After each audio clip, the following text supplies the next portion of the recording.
देवी प्रपन्नारति हरे प्रसीद प्रसीद मातर जगत्खिलस्य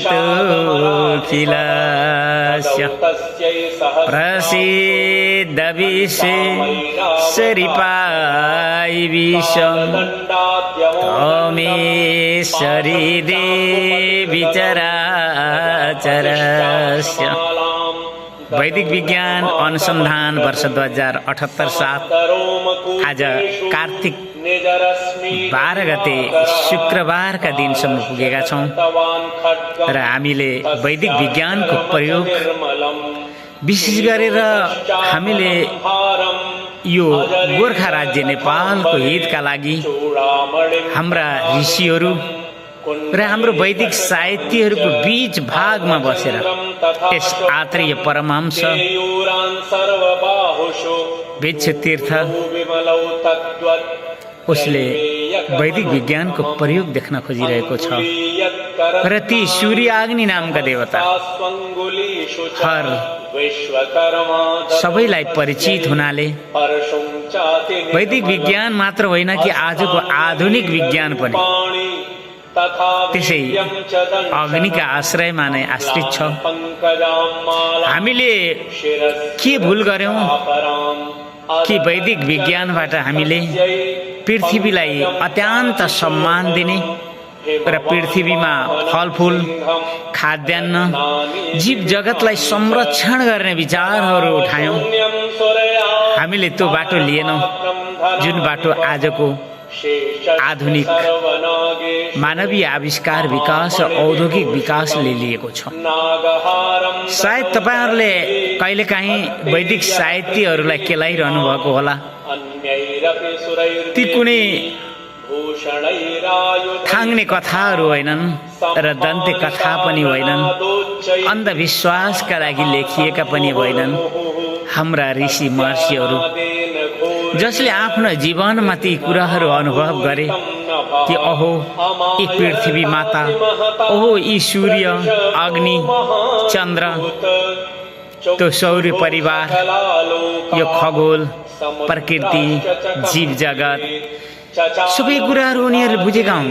तपाईले वैदिक साहित्यलाई राम्रोसँग बुझ्ने गर्नुहोस् त, अनि त्यसपछि तपाई बुझ्नुहुनेछ कि आजका आधुनिक मानवीय आविष्कारका वैज्ञानिकहरू जहाँ पुगेका छन् त्यो भन्दा पर पुगेका प्रमाणहरू तपाई ज्योतिष शास्त्र, आयुर्वेदिक, वेदान्त र पौराणिक र ऐतिहासिक ती अभिलेखहरू जुन शास्त्र रूपमा आज पनि हामीलाई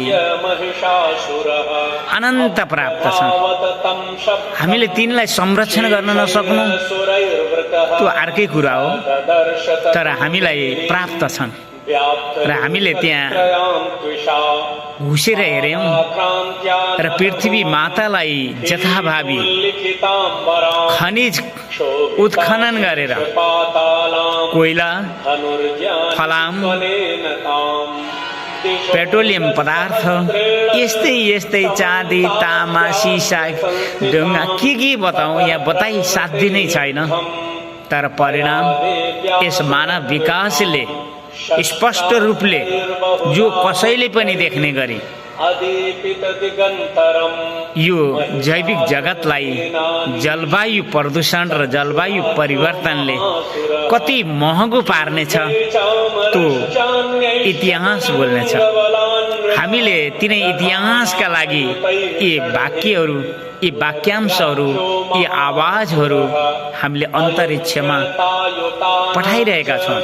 यस कारणले पठाइरहेका छौँ कि पृथ्वी मातालाई जैविक जीवहरूकी साझा माता मानौं र हामीले आफूलाई आत्मनिर्भर हुने गरी खाद्यान्न फलफुल र आवश्यक विषयहरूको उपयोग गरौँ, तर जथाभावी पृथ्वीको खनिज उत्खनन गरेर धुवा धुलो कार्बन ग्यास उत्सर्ग के कुन वैज्ञानिकहरू छन् आजको आधुनिक भौतिक विज्ञानका वैज्ञानिकहरू हामीलाई उत्तर दिउन् के यी जे जति पनि हामीहरूले फलाम आदि पदार्थहरू निकालिरहेका छौँ ती त गाईको दुध जस्तै हो र फलका बिच्छीहरूको फल हो जस्तै हो भन्छन् भने हामीलाई भन्नु केही छैन। तर हामीले वैदिक साहित्यमा जुन प्रकारका सुनको लङ्का भएको रावण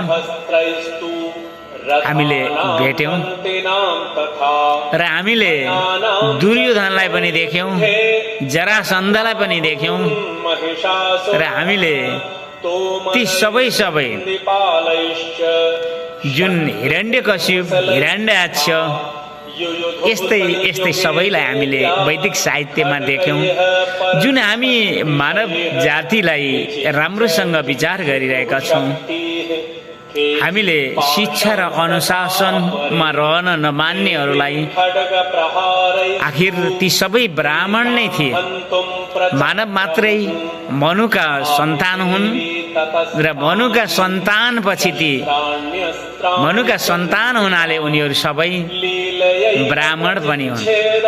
तर हाम्रो समाजमा जुन हामीले विभेदको वातावरण देखिरहेका छौँ त्यो यदि तपाईँ वैदिक साहित्यलाई केलाएर हेर्नुहुन्छ भने शिक्षा र अनुशासनको एउटा सीमा हुन्छ राज्यमा, त्यस सीमालाई जथाभावी र छाडा स्वरूप बनाइएका कारणले सामाजिक व्यवस्थाका लागि आज पनि र भोलि पनि सधैँ मानव जातिलाई जन्मले पशु, शिक्षा र संस्कारले उनीहरू मानवको आफ्ना कर्म अनुसार सभ्यता र संस्कार अनुसार उनीहरूलाई हामीले जातीय र वर्गीय भेदहरू गऱ्यौँ।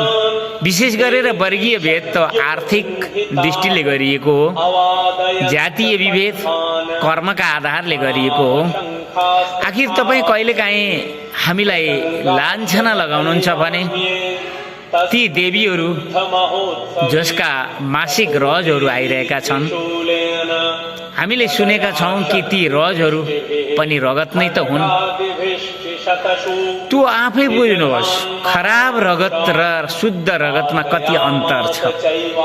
ती देवीहरूका रजस्वलाका रगतहरू किन रक्तदानको रूपमा जब उनीहरूको मासिक 30 ml बराबर गइरहेको छ भने त्यसलाई लय हुन्थ्यो नि, किन लइएन?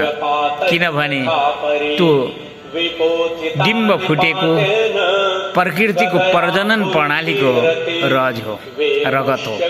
ठिक त्यसै गरेर हाम्रा ऋषिहरूले जुन शिक्षा र अनुशासनलाई पालन गरेनन् उनीहरूलाई किनार गरेका थिए।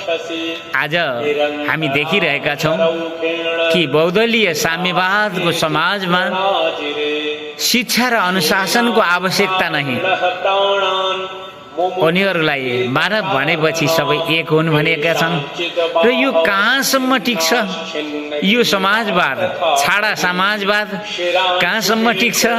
यो त हामी वैदिक विज्ञानको प्रयोग गर्नेहरू जब अग्नि र सूर्यहरूलाई जगाउनेछौँ, जब हामीले प्रकृति र दैवी प्रकोप साथ हामीले हाम्रो राष्ट्रिय धर्म वैदिक सनातन धर्मलाई पुनः गर्ने बाटोमा उभिनेछौँ, त्यति बेला यी आवाजहरू इतिहास बन्नेछन्।